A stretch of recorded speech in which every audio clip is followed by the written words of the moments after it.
Okay, so in today's Mr. Ballen reaction, we have a bit of a murder. This is definitely a murder because it says it in the title. It says Cali beachfront restaurant held the key to her murder. But who did it? Let's find out. But before we do, if you do actually like my videos or any of my reactions, then please consider hitting like and subscribe. It supports me, it supports the channel. I do appreciate it very much. Don't forget to follow Mr. Ballen as well. Right, okay, let's get it. Are we muted? We're muted for some reason. Let's start that again. On June 20th, 2004, a restaurant manager stood at the host stand of a seafood spot in Orange County, California. Okay. It was the dinner rush, and he was on takeout duty. So when a fairly frantic customer came in asking about their to-go order, the manager quickly hurried off to grab it. He found the order, and he carried it back, and as he rang this customer up, he could tell this customer was in a huge hurry. They kept looking over their shoulder and tapping their fingers on the counter. And after everything was done, the customer basically took the food and literally ran out. Now, the manager definitely thought this customer was acting really strange. He had never seen anybody sprint out of the restaurant before. But quickly, he got distracted with another order and kind of forgot about the whole thing. That is, until a few days later when police showed up, asking the manager to tell them everything they could remember about that strange customer. Right. But before we get into today's story, if you're a fan of the strange, dark, and mysterious delivered in story format, then you've come to the right place because that's all we do. You've got me attention and we upload anyway. 2, 3, even 4 times a week. So if that's of interest to you, the next time the like button has a blinding headache, offer them some aspirin. But don't tell them it's actually just a very strong laxative. Also, please subscribe to our channel and turn on all notifications so you don't miss any of our weekly uploads. Okay, let's get into today's story. Hi, Temple Wizard. Takeout. Someone's getting taken out, aren't they? It's not food. On Monday, June 21st, 2004, 72-year-old Jane Thompson drove her car down a road through the city of Laguna Niguel, California. Looks she was good on her for way 71, home from a doesn't weekend she? trip to Los Angeles, which was about 50 miles north of Laguna Niguel. And because LA was so chaotic and full of activity and constant stimulation, Jane actually really appreciated this commute back home, this 50-mile drive. It was a time to be by herself and sort of decompress from being in the city. So Jane used to live in Los Angeles, where she had worked for decades in the film industry. But she had retired and moved to Laguna Niguel 7 years earlier.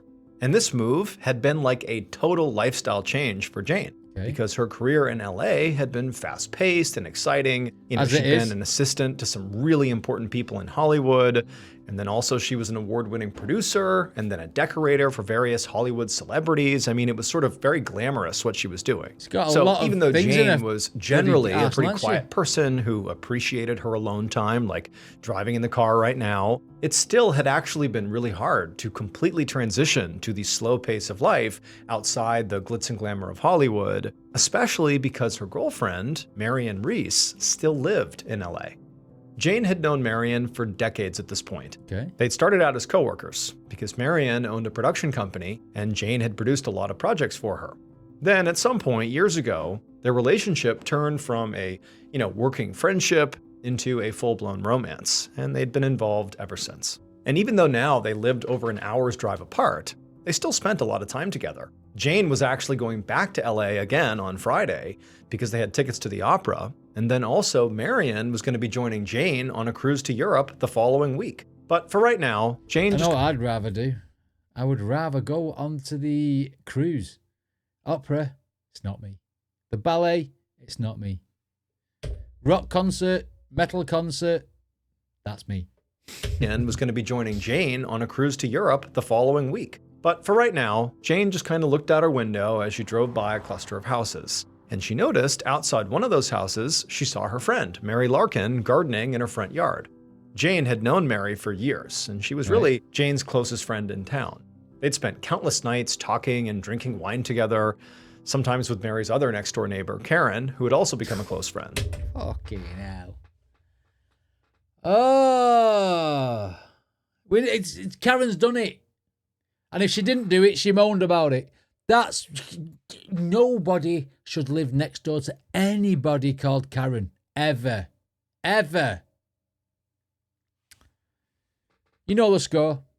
So naturally, Jane slowed down in her car and she rolled down her window and she called out to Mary to say hello and to remind her that they were due for a wine night sometime soon, before she left for her cruise. And then Karen stuck her head out the window and she went, "Who's that? Who the hell is that? Her car is polluting the atmosphere. It is not a green car." Do you know what I mean? She'd be like, "I wouldn't she?"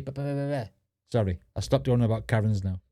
Remind her that they were due for a wine night sometime soon, before she left for her cruise. And Mary, after hearing this, nodded enthusiastically and said she would for sure give Jane a call.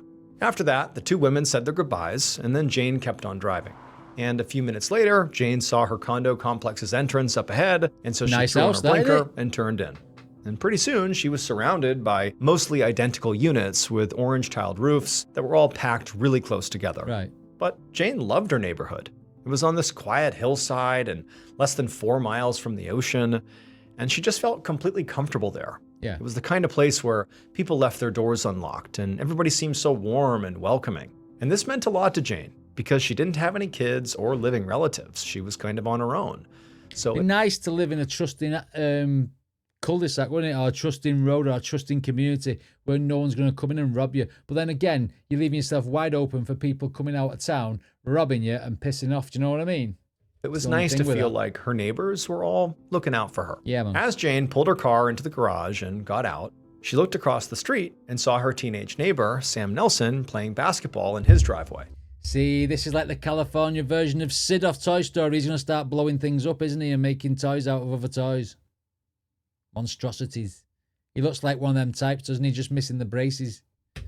Jane tried to get his attention and waved to him just to say hi. But when he looked over and saw her doing that, he kind of put his head down and quickly rushed inside his home. Why? And Jane, she understood why. Clearly, he was embarrassed. So Sam was kind of a troubled kid. Oh, okay. He'd actually broken into Jane's house just this past Friday while she was out, and he took some of her jewelry. But he wasn't as clever as he thought he was, and Jane had quickly figured out it was him. So before leaving for her what was he doing, walking around with it on? Where'd you get that from? Oh, my mate gave it me. Of course he did. Please. Thought he was, and Jane had quickly figured out it was him. So before leaving for her recent LA trip, she'd confronted him about it and told him to never do it again. Yeah. And he was obviously mortified. But she had also told Sam that, she was not going to call the police here. After all, Sam was 15 years old, and he had just made a really dumb mistake. Ruined his life. And in Jane's mind, Sam was a part of her beloved community, and so even though he had done something bad to her, she still wanted to look out for him. Plus, really, he hadn't taken anything that was particularly valuable or anything she really cared about, so she felt like she was just giving him a second chance, and this was no big deal. Now, Sam was obviously very appreciative at the time after realizing he was, not going to get in any real trouble here. But it was also clear now that he really didn't want anything to do with Jane. I mean, he was just embarrassed at the sight of her waving to him. But, for Jane, she figured maybe that was just as well. And so, after seeing Sam disappear into his house, Jane just shrugged, turned around, and headed inside her own house. Jane spent the next few days doing things around town, volunteering at the library and taking walks with her weekly walking group. And before she knew it, it was almost time to head back to LA. On Thursday evening, June 24th, so the night before she was set to go to LA, Jane stood in her kitchen making some pasta and thinking about what outfit she was going to wear for the opera in LA the next night. Okay. And then after she cooked and ate her dinner, she laid on the couch to watch some TV. Tell you what I'd be wearing to opera. Blindfold and ear defenders. Now, she had planned to only watch a little bit and then get some packing done. But pretty quickly, she felt her eyelids get heavy, and soon she was fast asleep. Okay. 3 days later, on Sunday afternoon, Jane's friend and neighbor, Mary Larkin, the woman she had seen when she was driving home from LA, drove up to Jane's house with their other friend, Karen. I mean, look at the hairstyle, look at the fringe. Karens have these types of fringes.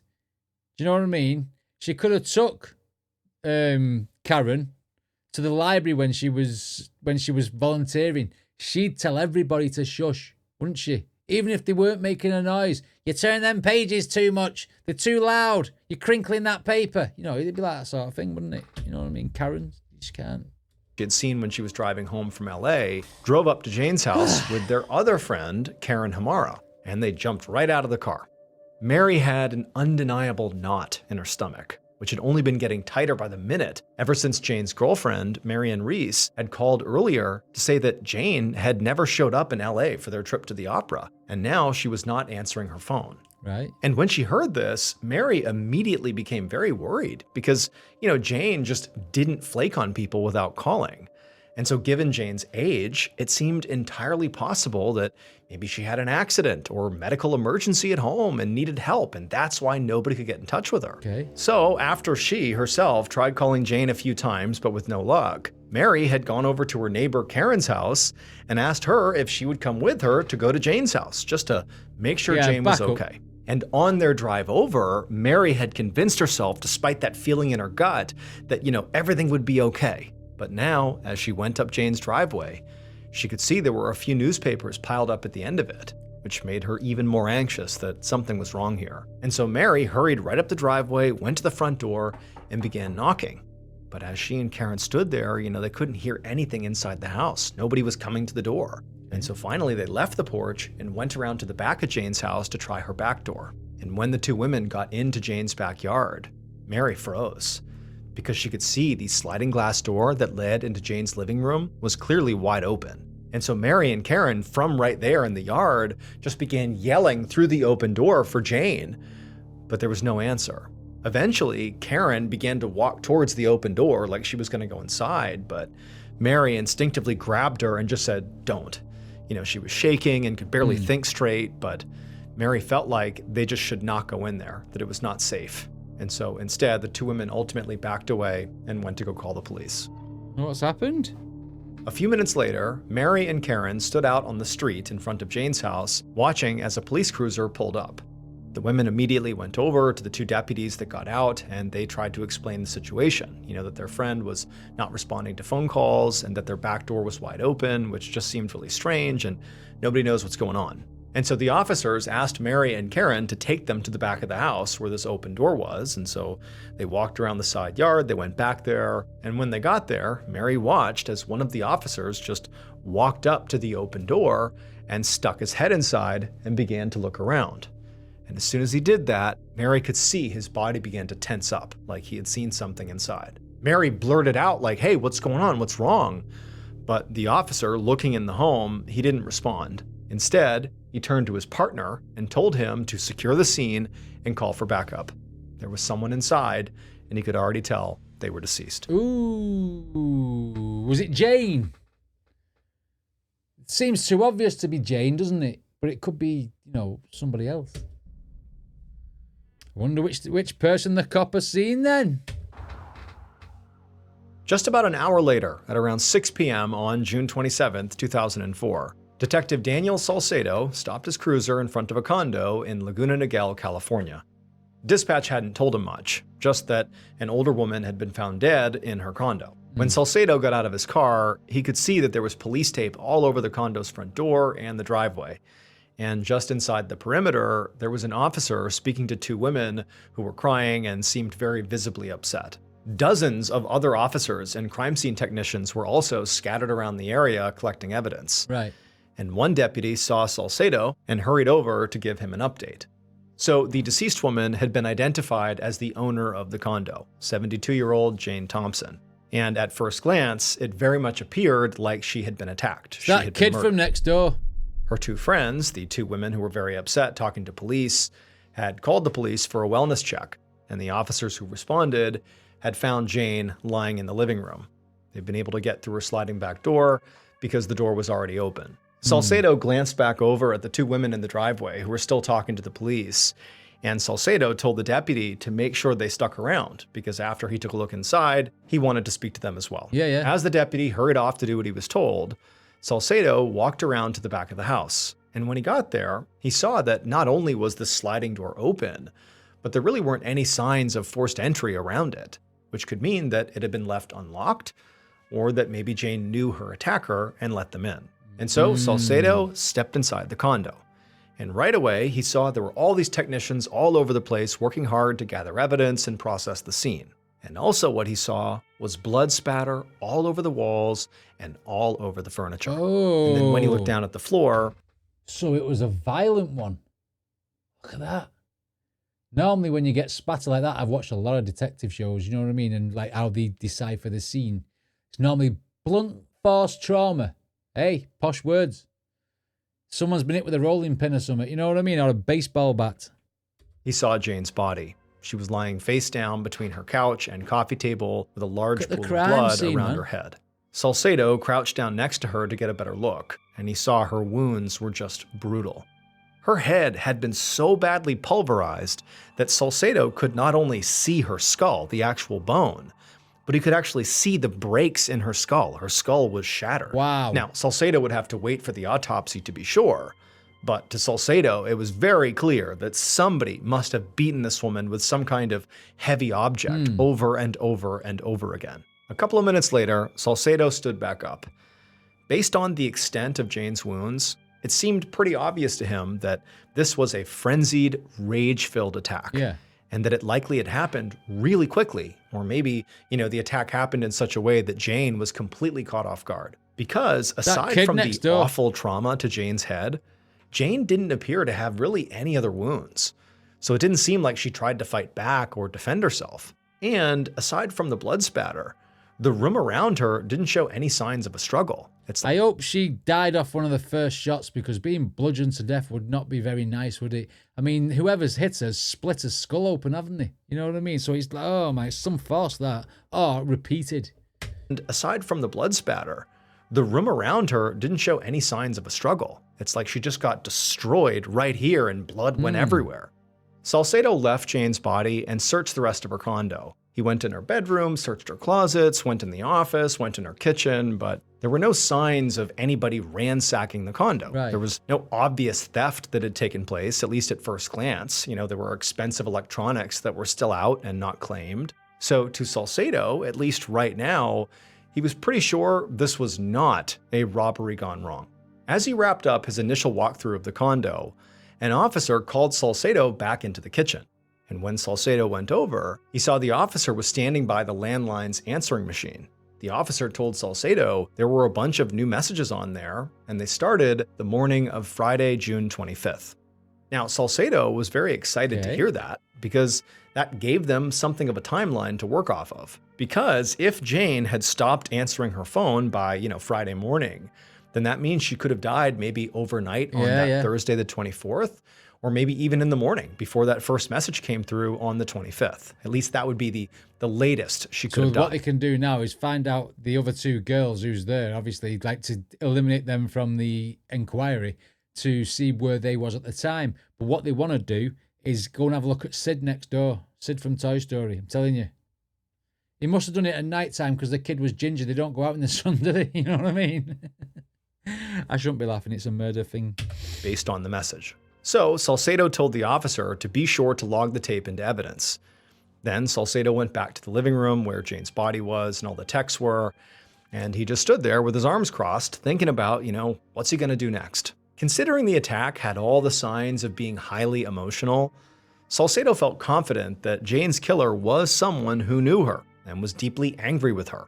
So the first people he wanted to speak to were those that Jane was closest to, like family, friends, or maybe even romantic partners. Jane appeared to live alone, so he hoped other people in the neighborhood, or maybe those two women who called the police, could tell him more about Jane's personal life, her relationships, and give him a place to start. So Salcedo grabbed a few officers, and they headed outside to begin asking some questions. When he got outside, Salcedo could see there was now an audience of people, a crowd of, who Salcedo assumed were residents of this complex that were gathered at the edge of the police perimeter. And Salcedo understood why. Brutal homicides like this one rarely happened in this area, if ever. Right. There was probably going to be a lot of panic and rumors in this community because of it. And based on the literal layout of this complex, the fact that all these condos are basically on top of each other, he knew that, those rumors would likely spread really quickly. But also, the fact these condos were tightly packed together gave Salcedo an advantage. Very likely because people are living on top of each other, somebody might have heard or seen something that could help break this case wide open.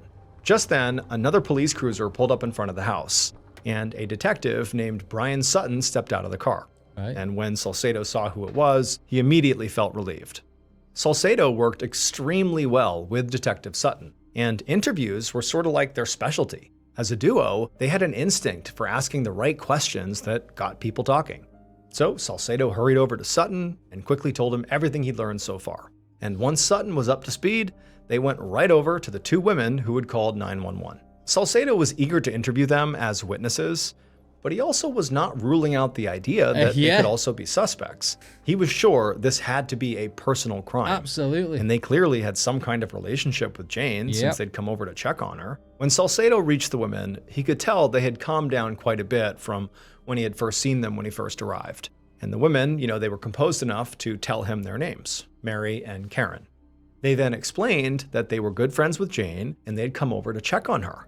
Because recently, Mary had gotten a call from Jane's girlfriend, Marion Reese, who lived in LA. And Marion had been worried because Jane had not shown up in LA for plans they had. And so she was trying to find out where she was. Was she okay? And so Mary and Karen had gone to see if she was okay. This made Salcedo immediately perk up, and he asked Mary for Marion's information. As he jotted down Marion's phone number, Sutton asked the two women where they were on the night of the 24th or early morning of the 25th. Right. So that was 2 nights ago and then also yesterday morning. And both of them said they had alibis. Now, the detectives would have to confirm their alibis because anybody can make up an alibi. Yeah. But for right now, Salcedo was comfortable ruling Mary and Karen out as suspects. They both seemed genuinely stunned by Jane's murder. And while it did seem like they were good friends with Jane, he wasn't sure they had the kind of intense closeness that might have led to such a vicious attack. So he told the two women they could go home. And then Salcedo nodded to Sutton, and the two of them left the women and headed towards the crowd of neighbors to ask some more questions. It's that kid. The next morning, Monday, June 28th, and Salcedo was behind the wheel of his cruiser with Sutton in the passenger seat. They were almost at the end of their long drive up to Los Angeles to interview Jane's girlfriend, Marion Reese.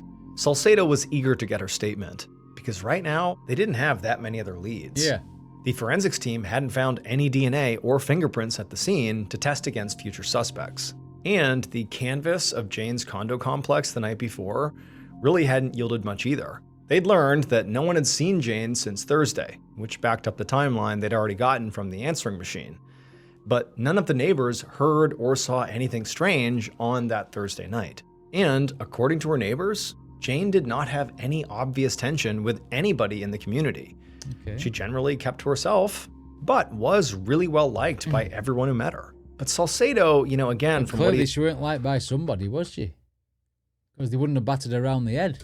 But was really well liked by everyone who met her. But Salcedo, again, from what he had just seen at the crime scene, felt sure that someone out there had to have had a problem with Jane. He'd seen the autopsy that morning, and it confirmed that Jane, unsurprisingly, had died from the wounds to her head.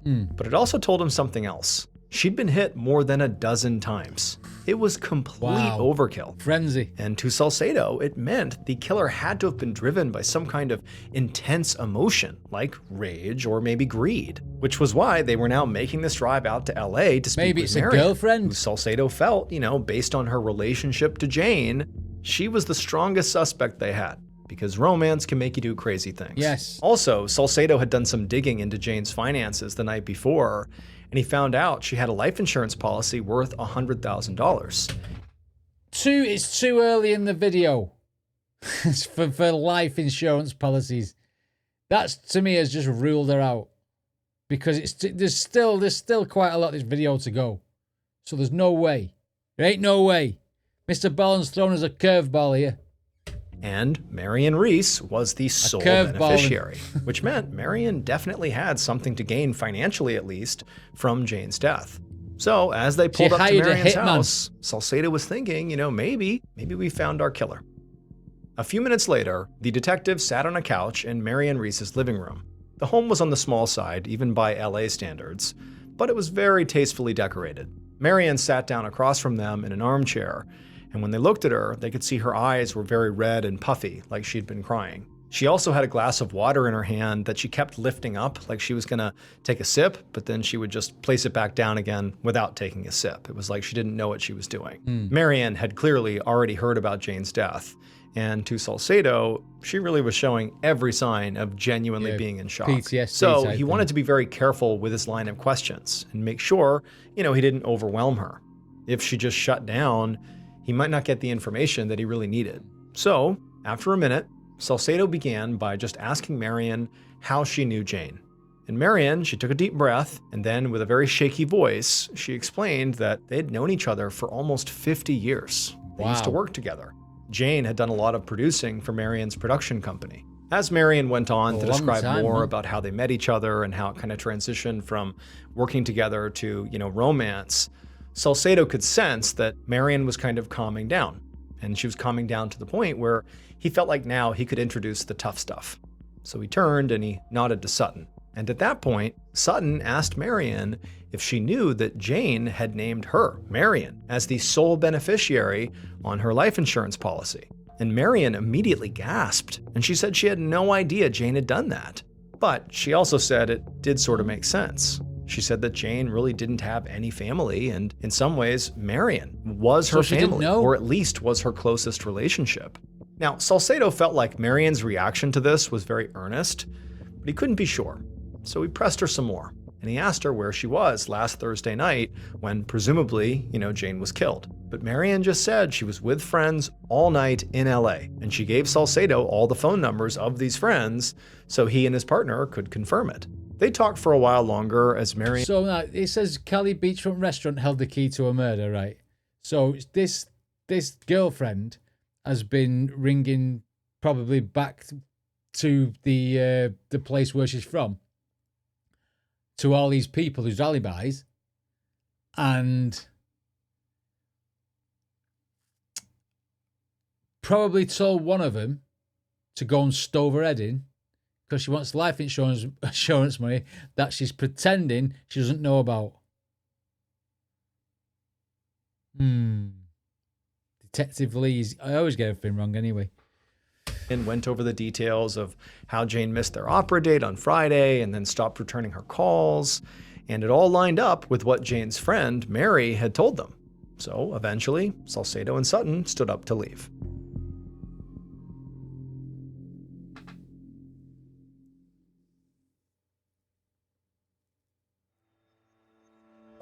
Over an hour later, Detective Salcedo and Sutton were back in Laguna Niguel, California, and they parked their cruiser in front of Jane's condo.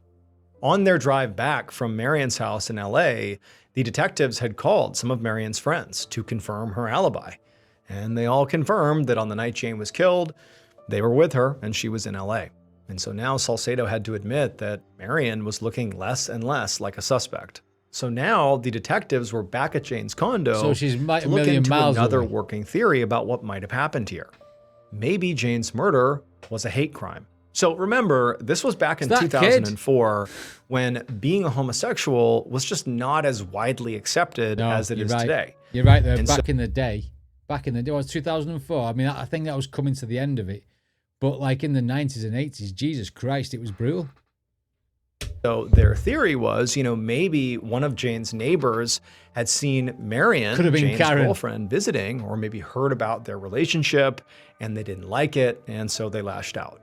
And then also strengthening the idea that, one of the neighbors could have done this was the fact that it was sort of common knowledge in this neighborhood that most people left their doors unlocked. And so it sort of strengthened the idea that maybe a neighbor did this, maybe because of their hate towards Jane and her way of life. However, Sutton and Salcedo knew that actually investigating this theory was going to be extremely challenging. There were 144 houses in the complex, and so conducting a thorough investigation of every resident of all those houses was just going to take a lot of time. But they didn't have any other options, so the detectives got to work, and they went to the first house next to Jane's and knocked. A few hours later, Salcedo and Sutton returned to the Orange County Sheriff's Department. They had spent most of the afternoon talking to people who lived in Jane's condo complex. And while they hadn't talked to everyone, they already had to admit that their hate crime theory was looking sort of like a wash. Most people didn't even know Jane was in a relationship at all, since her girlfriend, Marion, lived in a different city, so they didn't see her. And also, there was just nothing anybody in the neighborhood said that made the detectives think that Jane was being targeted really for any reason. But a few people had mentioned that recently there had been some burglaries in the complex, which was completely unheard of in a place like Laguna Niguel. Still, there was a huge difference between somebody breaking in and stealing some stuff and breaking in and bludgeoning someone to death. But it was a lead. And that's what Salcedo was thinking about as he and Sutton walked towards their desks. But before they got there, Salcedo had this epiphany. And he just stopped in his tracks and he turned to Sutton and said, "Turn around. We have to go back to the evidence room. I think everything we need to solve this case might be in the building with them right now." Oh, well, go on then. Some motivation. The following day, Salcedo and Sutton pulled up in front of a restaurant called the Beach House. The previous afternoon, Salcedo had suggested that he and Sutton go back to the evidence room and listen to Jane's answering machine tapes. Now, to be clear, they had already listened to the tapes before, but none of the messages had seemed particularly important. But now, based on what they'd learned over the course of their investigation, they realized that those messages actually told them a lot. And so Salcedo and Sutton had spent hours re-listening to the tapes and gathering even more evidence to confirm what was on it. And even though they were pretty sure all this evidence they were getting told them who killed Jane, they still needed one more piece to fall into place. Now they had a book of photos with them, and they knew for a fact that one of these photographs was of their killer, and they just needed somebody in this restaurant to verify it. So as soon as they got inside, they found the manager and explained why they were there, and then they asked him, "Hey, would you mind looking at these photos to see if you recognize anyone?" The manager looked a bit alarmed, but he ultimately agreed and said he would. So they went into the back room, they opened up their book of photos, and the manager looked, and pretty much immediately he pointed to one picture. And when Salcedo saw the person the manager was pointing to, he knew they'd cracked the case. How? I mean, how? Right, okay. Come on, Mr. Ballen, tell us these twists. Salcedo saw the person the manager was pointing to, he knew they'd cracked the case. Based on forensic evidence and also a confession, here is what investigators believe happened to Jane Thompson in the early morning hours of June 25th, 2004.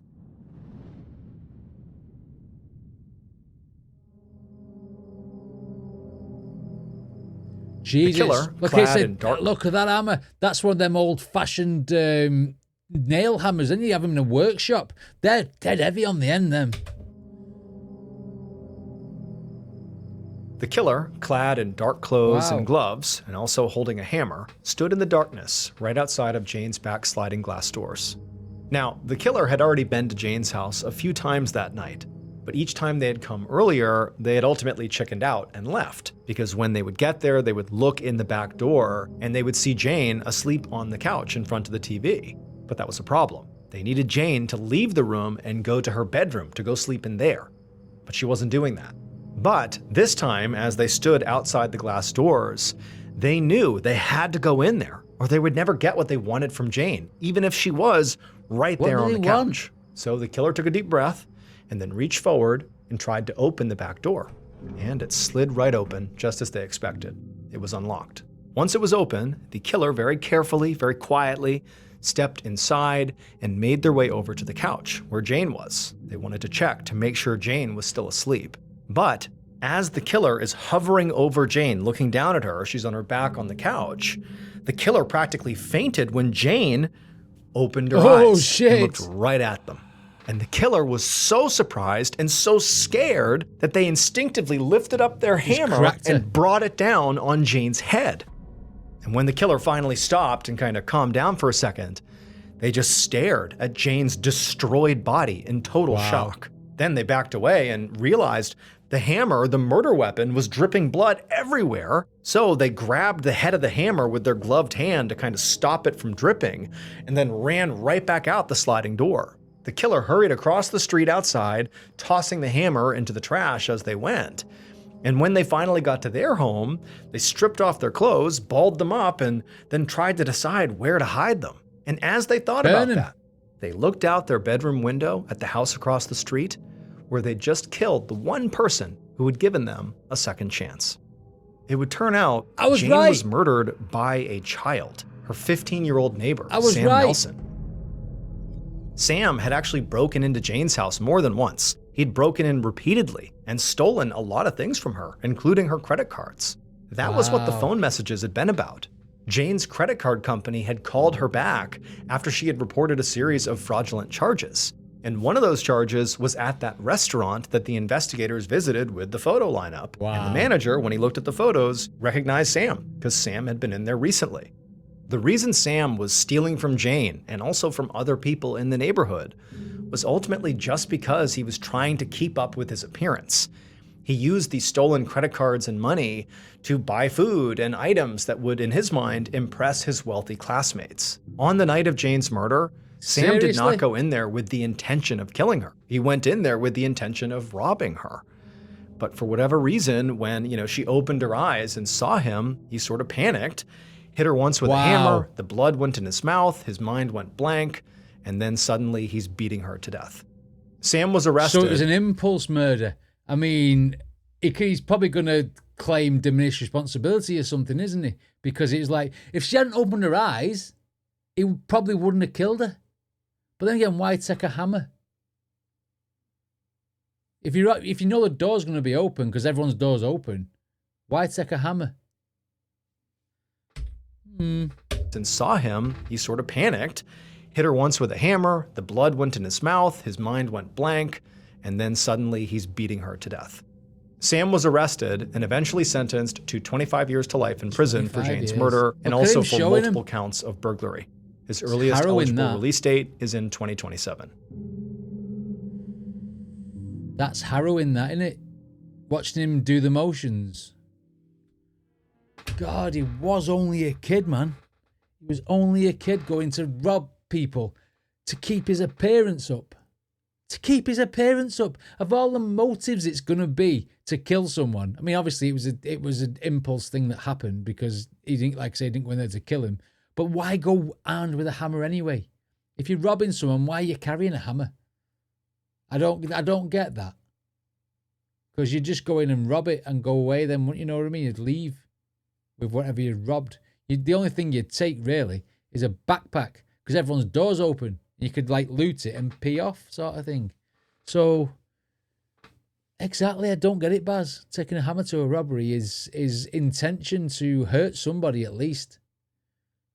What a mad story. I mean, I did call it, because I sort of noticed that Mr. Ballen he gave us the little biographical conversation between the two people and what they are and why they were embarrassed and that he robbed her and stuff. And they shied away from him for ages until we got revealed that there was a killer. So, I thought I sort of gathered that, you know what I mean? But wow, fancy waking up and then going back to sleep permanently. Do you know what I mean? Bludgeoned by a freaking hammer. That first hit, she'd have remembered that, and then nothing after probably. Jesus Christ. Wow. Brutal. Anyway, what did you guys think? Let me know in the comments. Don't forget to check out the original video. Give him a like. Go and subscribe to Mr. Ballen because he absolutely deserves it. And I'll see you all next time.